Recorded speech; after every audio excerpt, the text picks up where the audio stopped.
This is my description of the new releases for May this year. I think there are 28 albums that I've actually downloaded, so I won't be making too much comment on some of them, but I'm going to go through them, and I'm using this audio recorder to get some initial thoughts down.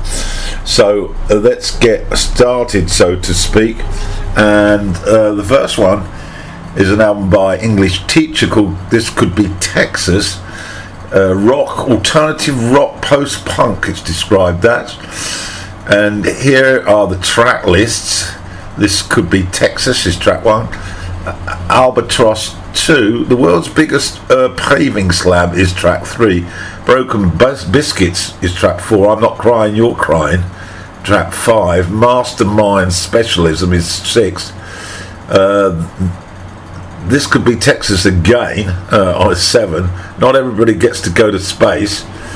R&B, Nearly Daffodils, The Best Tears of Your Life, and the last track, which is I think track 12, You Blister My Paint. So this is a review that I read about this album. This UK band's overstuffed debut molds indie prog, rock, folk, electronica and post-punk into an expansive new sound. On This Could Be Texas outlines a landscape burdened by prejudice, the cost of living crisis, mental health issues. The band's name couldn't be more apt. It's here to school us in 15 minutes. They sweep up myriad literary and cultural references and dabble in several genres to dole out endlessly twisting melodies. If a synth flutters into mellow guitar rock, into wandering piano, into drums, out of drums, into flared vocals, with a squeaky guitar on top, you're about covered the dexterous 3 minutes of track 1. This Could Be Texas takes a wider angle than English Teacher's more personal 2022 EP, Polly Awkward, and the song released in 2021, R&B, which gained significant traction online. R&B harnesses singer Lily Fontaine's experience as a front woman of colour. Despite appearances, I haven't got the voice for R&B, even though I've seen more colour shows than KEXP. That's a nod to a live music show that's on American TV. Bouncing between disdain and rage, many of the debut album's best moments adapt these small personal pieces that define Polly Awkward and blow them up to fill out a long player. English Teacher can't leave a song alone. Not a track goes by without a twist or complication, whether a little time signature change, an instrumental flourish, or a sudden wall of sound. These quirks are most affected on Broken Biscuits, where Fontaine's drive tone makes things like government negligence and societal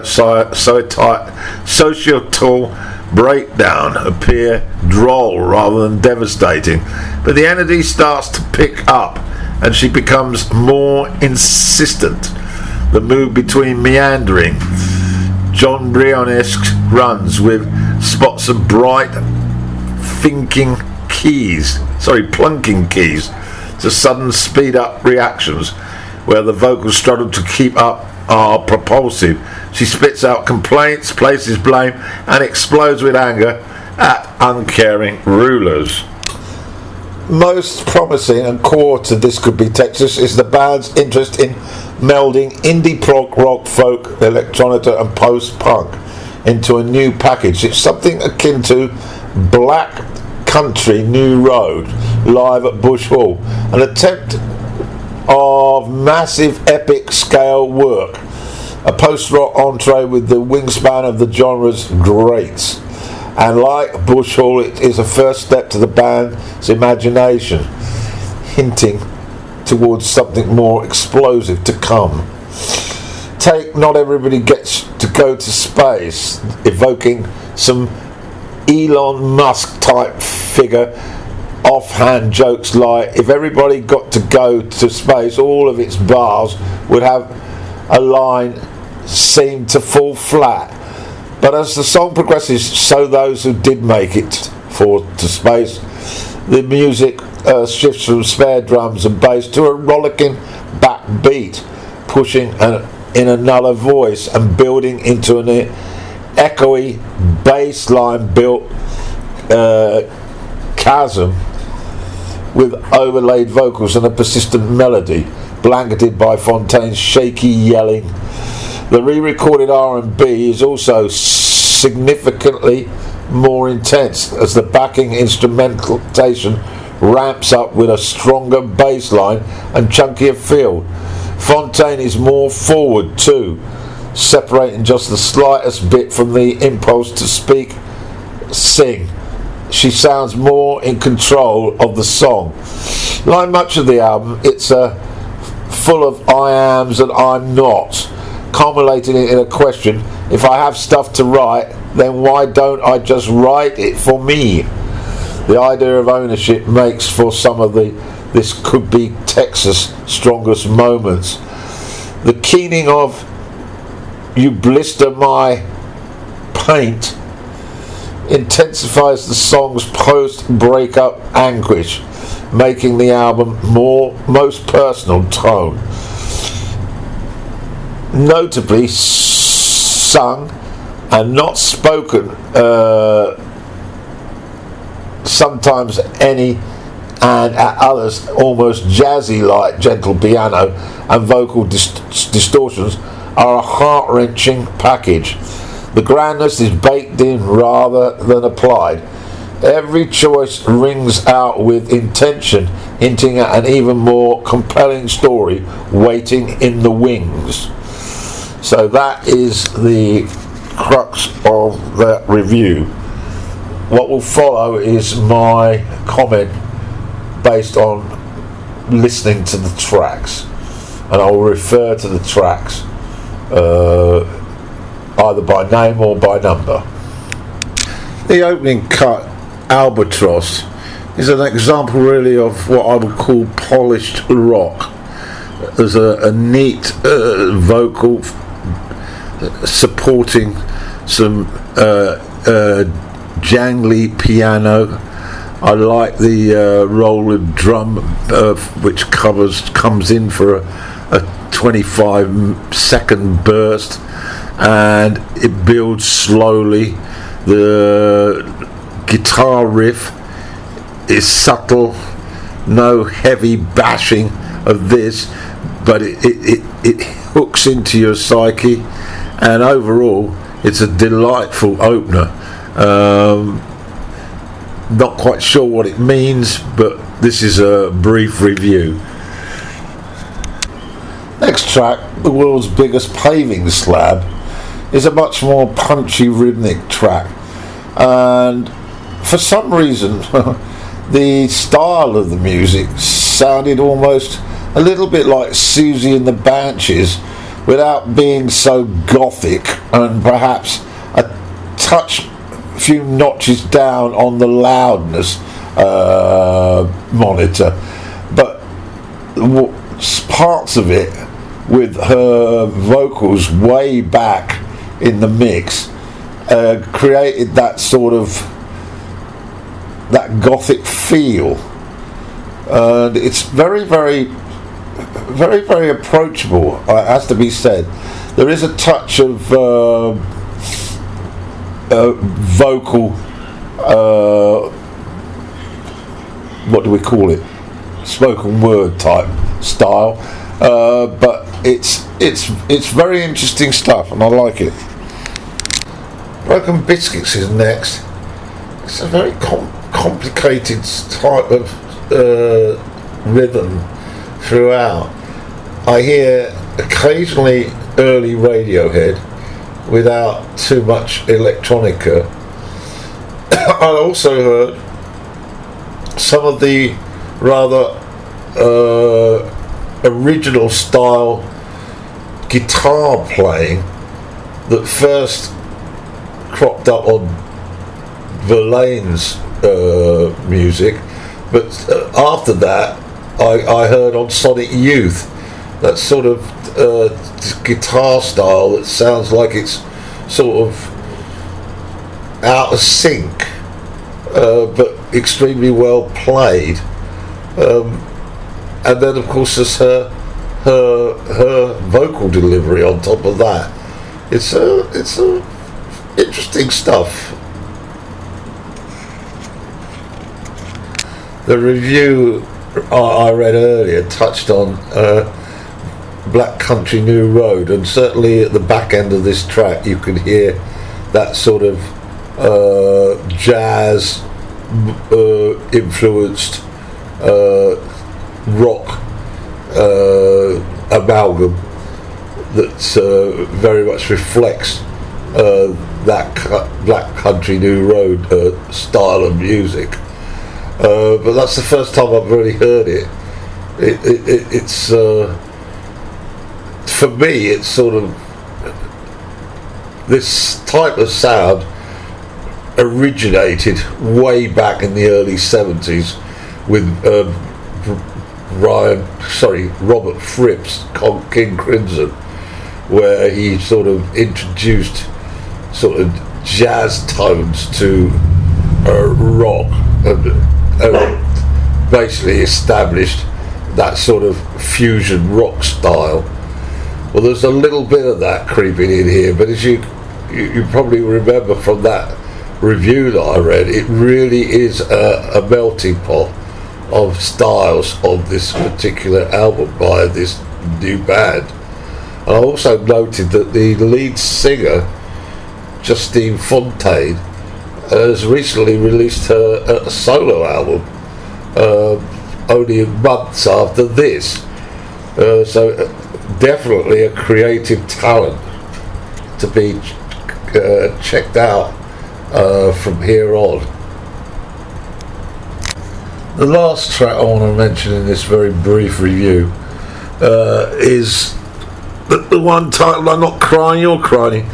It starts off as a bit of a cacophony of noise, really, and it started to get a little mundane, and then the vocals chipped in, and we get, for me again, that trip down Susie and the Banshees discography. There are elements that I find very similar in the way that the vocals sort of are attached to these bass-like rhythms.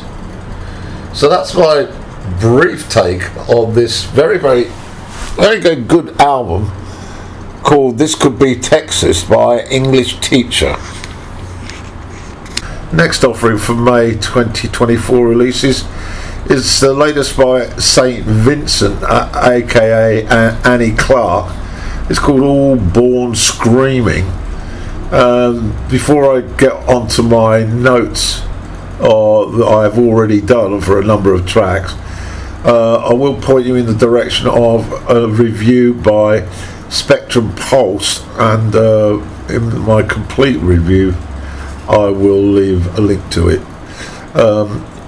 Now read a review that I saw online. Her last album, Daddy's Home, was very much an album that tackled her somewhat deep and not exactly satisfying relationship with her father, and I liked it. It won the Grammy Award for Best Alternative Album, but it didn't go down well with everybody, and the reviewer of this album didn't like it. Okay, so this concept on Daddy's Home, she implies that it actually overshadowed the music, but I think it complemented it. Anyway, All Born Screaming. Here, Clark searches for ways to embrace the terrifying, exhilarating chaos of being alive. Yeah, I can echo that. Clark delivers the immediacy and emotionally impact that Daddy's Home seemed to promise, to express life, death and love in their most elemental forms. She reaches deep into formative sounds that couldn't be further from Daddy's earth-toned 70s homages. However, the shades of Nine Inch Nails, Nirvana, Tori Amos, PJ Harvey and Portishead, Annie incorporates all of these aspects into All Born Screaming, and she does it very successfully. She's willing to confront raw, even ugly feelings head on, and it's part of Clark's concerted effort to push herself that also includes teaching herself modular synthesis, which shines particularly brightly on the track Sweetest Fruit, a shimmering tribute to visionary producer Sophie, and handling the production duties entirely on her own. Clark's exciting sound design breathes life into the album's distinct movements, from the following opener, Hell Is Near, to the mix of playfulness and awe on the title track that makes the record's culmination a journey of it in itself in between. All Born Screaming's pounding heart delivers some of the most visceral moments of Vinter's career. An instant classic is Broken Man's seething industrial blues rock blends, playfully and theatrically, with a sense of real danger that radiates from Clark's snarling vocals. Also including volcanic guitars, it's one of a pair of songs that find her and Dave Grohl, Nirvana, building on the furious chemistry they shared playing Nirvana songs at the Rock and Roll Hall of Fame, which I haven't seen. The other, Flea, pierces into suffocating heaviness with a sparkling prog rock tangent that would be the album's most audacious move if it weren't for the maximalist emptiness of Big Time Nothing's disco funk strut. Clark's packs such a wallet with these songs that it feels like she's sharing something deeply personal with her listeners, even if they're not overtly autobiographical, an impression heightened by All Born Screaming unforgettable imagery. Pompeian lovers, I think that's Pompeii, hold each other forever on Violent Times, where she sets the importance of choosing love above all to swoon in sonics worthy of a James Bond theme song, which we also hear on The Powers Out. A televised assassination kicks off its woozily romantic sketch of a post-pandemic dystopia. In the end, All Born Screaming's carefully plotted emotional arc and tight musicianship only highlights how refreshingly candid it feels. Clark has more than earned the freedom she gives herself to express so many different sides to her music, and it's a thrill to hear her stretch out on these ferocious, heartbreaking and ultimately life-affirming songs. Very impressive review it is. So 3 listens I've given to this St. Vincent album, All Born Screaming, and after each listen I become more and more impressed by it. This is my initial couple of comments on some of the tracks. The first one, Hell Is Near, I just describe as atmospheric. Just lie on the floor and just soak it in. It's extremely powerful. Reckless, there's a booming tribal chant here, on top of some crashing cymbals and robotic rhythms. But I came to like on the last listen. It reminded me of Peter Gabriel, and Annie Clark is very much the epitome of a female Peter Gabriel immersed in futuristic sound. Broken Man is track 3, terrific pulse-like sound that tangles with David Byrne and alongside King Crimson. It's terrifying, exhilarating chaos, and to quote a critic, seething industrial blues rock blends with a sense of real danger that radiates from Clark's snarling vocals and volcanic guitars. It's more of Gabriel influences I added. Track 5 is Big Time Nothing, a very disco funk rhythm here, and it has a terrific punch, terrific snap. What have I written here? Terrifically snappy, and it reminds me of Herbie Hancock mixed along with Talking Heads, very 21st century. Violent Times has a sort of swooning sonic orchestral power to it, with that alt rock edge. And so there are more to come when I do a full version of this, and this is heading at least to my top 20 at the end of the year, and probably give it another couple of listens, it'll be smack into the top 10. This artist, Annie Clark, is an extremely interesting artist, has got a powerful message. She's very technically proficient, so instrumentally the albums are always challenging, and she also is pretty adept at writing some fantastic lyrics. So all in all, get to listen to it. It's called All Born Screaming. It's by St. Vincent. Right, third selection for May 2025 new releases is an album by Cage the Elephant, called Neon Pill Cage. I initially described this as a cross between the Cooks and Kurt Vile. If you don't know either of those, then that won't help you one iota. Anyway, I'm going to go through the track list initially here. Opens up with Hi-Fi, True Lights. Track 2's Rainbow. 3, Neon Pill, the title track. 4, Float Into the Sky. 5, Metaverse.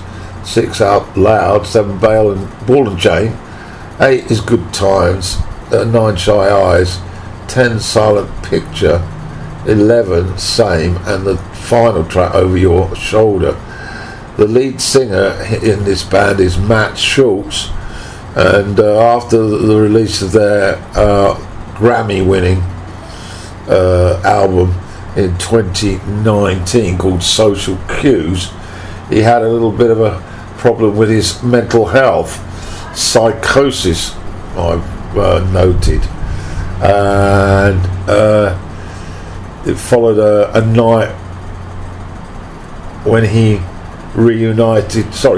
when he was arrested for a felony firearm possession later in January 23, and that plus his mental health made it a bit of a struggle. However, he's gone into recovery and he's come back now and reunited with the band, and this album doesn't totally reflect his personal upheaval, but it's obviously a contributing factor. He's working again with John Hill, the producer who helmed Social Cues. Cage the Elephant once again cunningly synthesizes all rock eras and neo garage rock, with a touch of psychedelia thrown in, and so they're 6 albums deep, this band. I think I've got a couple of their other albums. Don't ask me to tell you their titles or tell you about what I felt about them. They're one of those bands that float in and out whilst you're listening to them. You can get into it, but then the following day you've forgotten all about them. This is symptomatic of the vast majority of alt rap bands, in my opinion. Anyway, they deliver the pastiche with panache, concentrate as much on feel as hooks. Their debut was in 2007.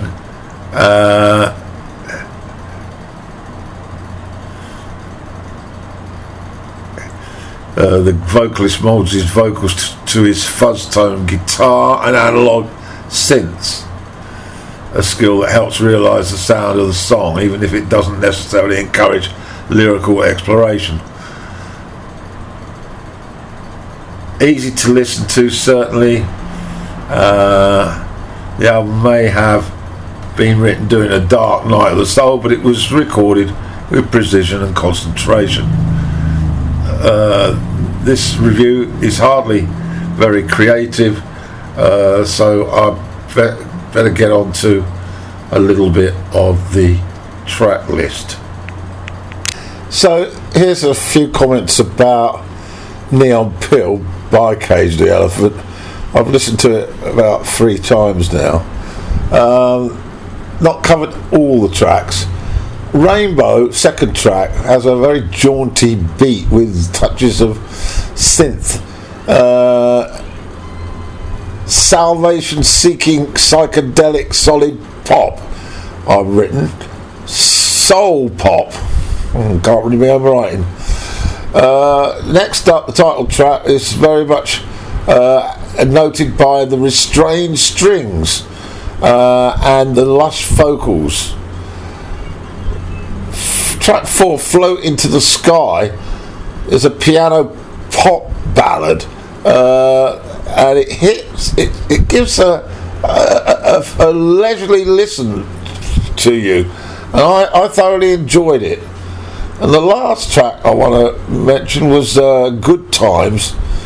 This sort of reminded me a little bit of Arctic Monkeys, and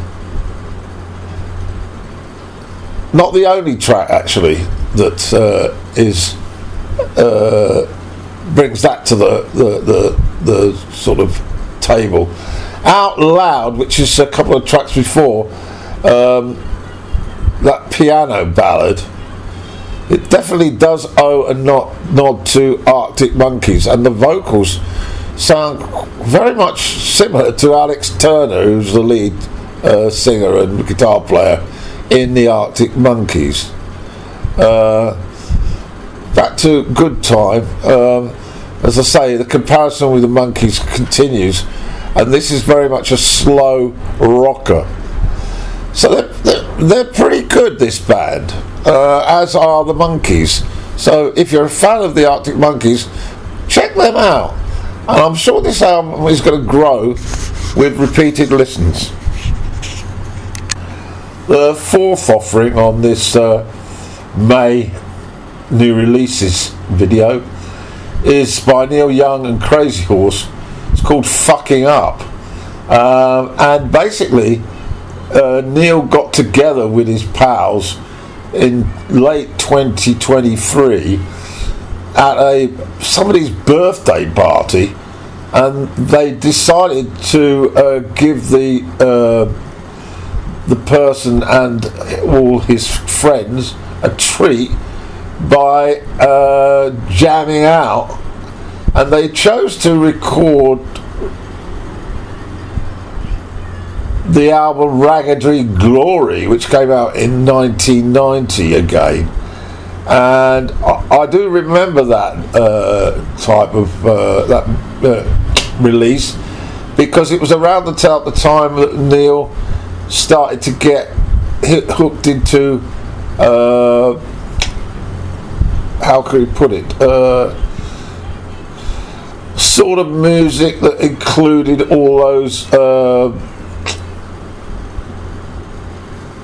bands.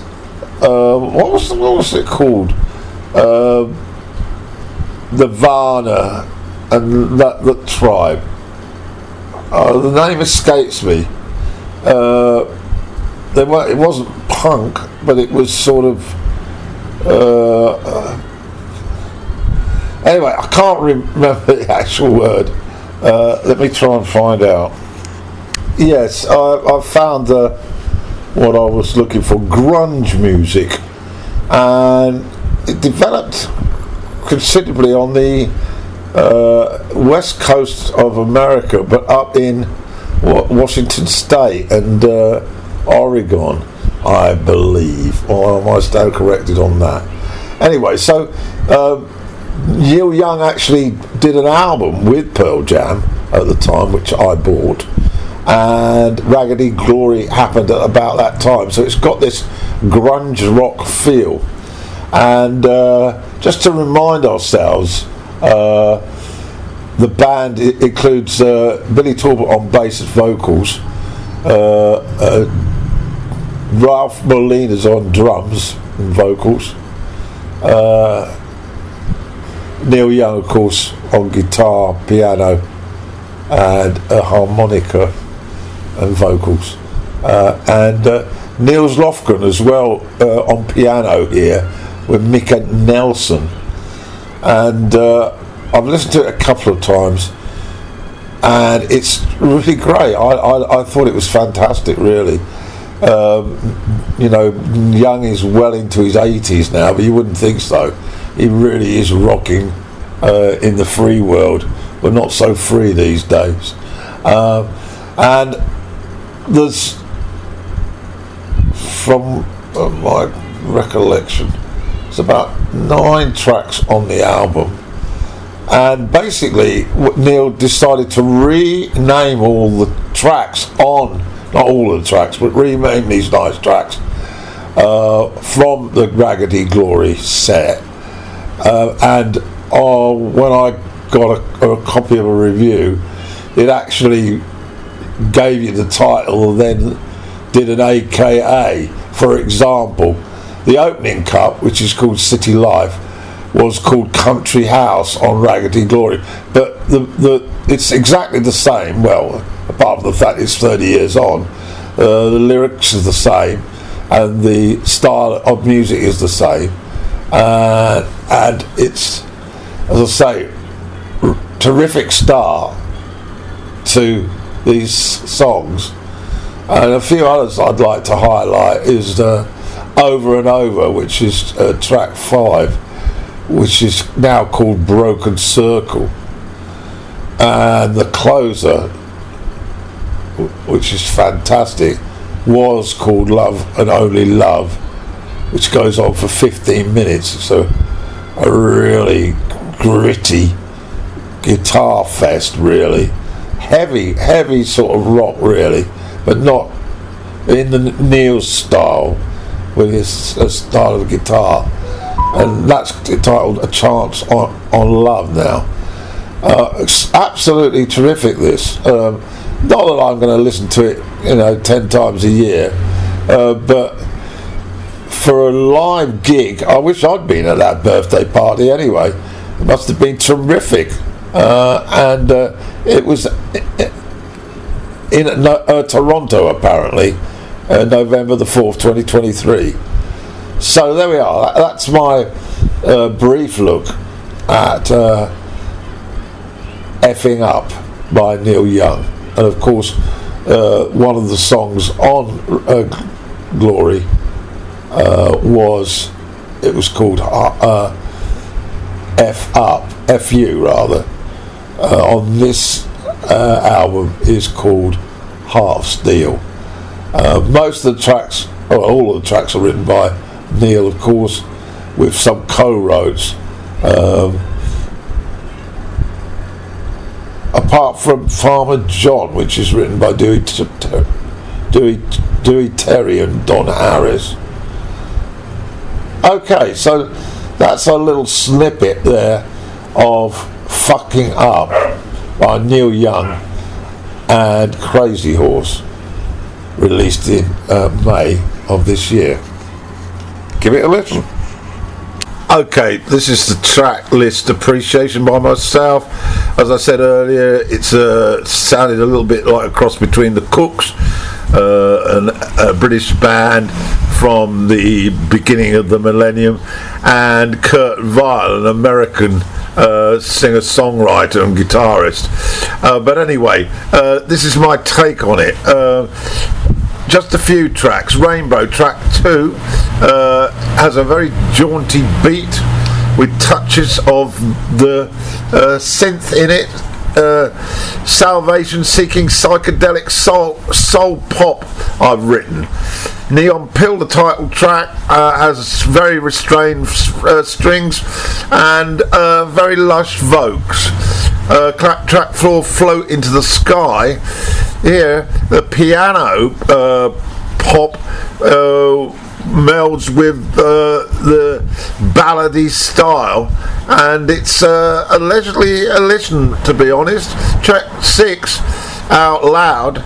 Here, the piano ballad owes a nod to the Arctic Monkeys, particularly the vocal delivery, which sounds a little bit like Alex Turner.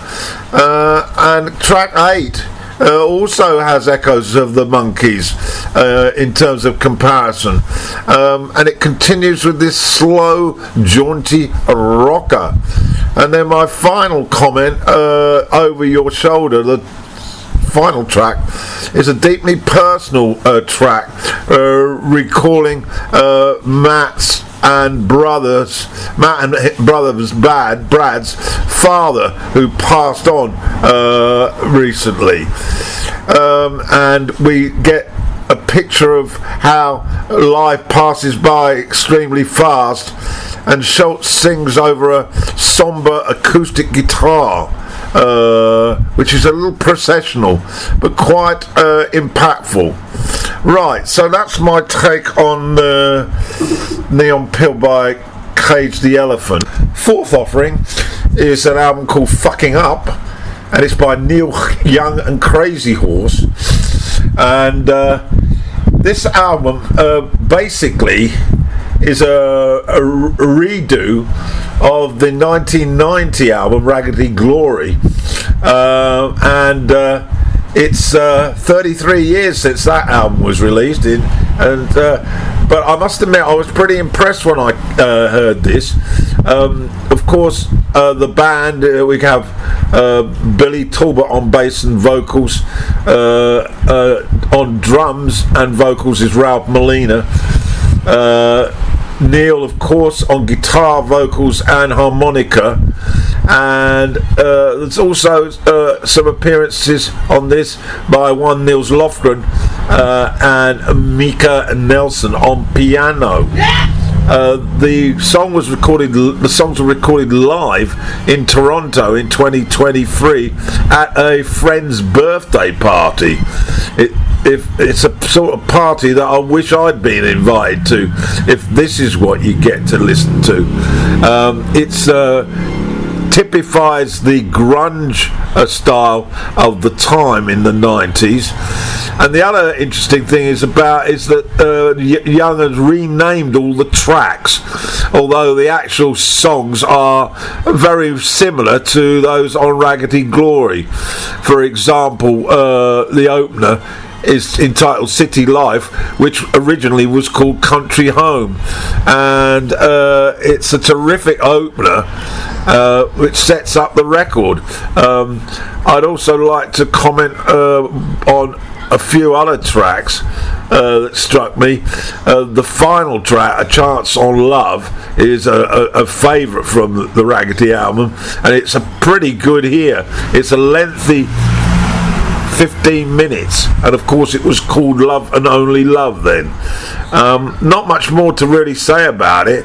It's really tight, really rocky, and considering Young is, well, at the time of the recording, of course, he was probably just hitting 80, so it's an amazing sound, really, and I wouldn't play it that often, but that roughness and that rocking style is something that you can really get your teeth into. And well, what else can we say? It's a great live set. The fifth effort is an album that I was really impressed when I heard this, and it's by a band called the Lemon Twigs. I've got a few of their albums, and they've always been highly regarded by critics, but I never really got around to listening to them. They're very much power pop, but it's misleading to label them with one style of music, because certainly this album is a bit of a mix, and on this album anyway, which is their fifth, you see early on how skilled these musicians are, and they're exemplary in their delivery. 12 new songs, and it combines and reconstructs and is inventive and enthusiasm of their previous work. It's a very much a quality release. Each of the group's records have focused on different 70s styles, ranging from precision pop to over-the-top FM radio, arena rock, and sentimental singer-songwriter material. And this album, called A Dream Is All We Know, has reworkings of some of their earlier material, but as I haven't really heard that, it didn't really matter to me. The main thrust of this band are the brothers Brian and Michael D'Addario, and they are very, very competent. Brian plays drums, guitar, both acoustic and electric, mandolin and keyboards, and is also involved in the strings and the horns on this album. And his brother Michael, he also chips in on drums, bass, rhythm guitar, lead guitar, acoustic guitar, and some of the mixing. There are a few other musicians, and on the 9th track there's the string sections of violin and violas, and I'm just going to touch on a few tracks, not much. It really is a very, very good album, this, and it's a cert to be in my top 20. My Golden Years opens up very power pop with jangly 12-string guitars, and then all of a sudden you hear this Beach Boys-esque falsetto harmony vocals, which is absolutely a dream. A Dream Is All I Know, the title track, has some great wah-wah guitar, and the 70s soft rock lightens the mood, and it's really pleasing on the ear. I also like In the Eyes of the Girl, and here this is produced by one Sean Ono Lennon. You and I Are Not Wise, very much Birds meets a Teenage Fan Club here, and How Can I Love Her More? There's more tremendous harmonies, very indicative of the Beach Boys. Ember Days, the next track, has a lot of strings on it to a bossa nova rhythm, very pleasant indeed. And Peppermint Roses, I felt, had a string of Beatles melodies inserted in here. So as you can gather from my vocals here, I really love this, and I'm sure you will do too. So that's a quick review of A Dream Is All We Know from the Lemon Twigs. They come out of Long Island, New York, by the way, and their debut was in 2016. My sixth offering is an album called Pull the Rope, and it's by Imbibio Sound Machine. Now, I first came across this band out of London in 2022 when they released Electricity, and I was really blown away with it. So I was very curious to know what this follow-up was going to be like. And the band are basically fronted by one Eno Williams, who's the vocalist, songwriter, and also shares the production. She shares that with Max Grunhard, and the lineup behind her is quite fluid, but it basically is a sort of band that combines styles, genres, and approaches that scale the world, really. As I say, Eno Williams, a young woman from London, but her ancestry is very much Nigerian, and more about that in a bit. So the music is a combination of sort of Afro beat with a little bit of punk thrown in, and certainly disco, dance type, hip hop is also indicative, and the percussion plays an integral part on this alongside Williams' extraordinary vocals. Her vocal delivery struck me as a cross between Grace Jones with that disco funk sort of influence, and one Angelique Kidjo, the diva from Benin, who I absolutely adore. She isn't either of them, but it's the best way of sort of trying to present her. And as I referred to that 2022 album, I was really waiting with eager anticipation when I put this on. They did debut, by the way, in 2014, but I haven't caught up with that album yet. So I'm going to go through a little bit of the tracks just to whet your appetite, so to speak. And the opener, Pull the Rope, this weds post-punk go-go, and it's got dashes of horns integrated into the funky wave. And Williams hails, as I mentioned, from Nigeria, and you can hear her roots here, as you can really on all the tracks. Track 3 is called Fire. This goes up a few notches in terms of rhythm and speed. The African influence is profound, and the horns are much more to the front, and you can't mistake the vibrant percussion. And her voice, Williams, has a tribal sort of feel to it. Fourth track, Them Say, it's a bit more laid back here, and the horns are back in the mix and add to quite a shuffling rhythm. Number 5, Political Incorrect. Now this band, particularly Williams, are prone to quite influential political statements. She's definitely a woman who is promoting feminist thoughts, feminist ideas, but that's on top of the hip-hop funk. And one critic actually described this track as akin to rhythmically what the Gang of Four were doing, particularly on the bass line back in the late 80s.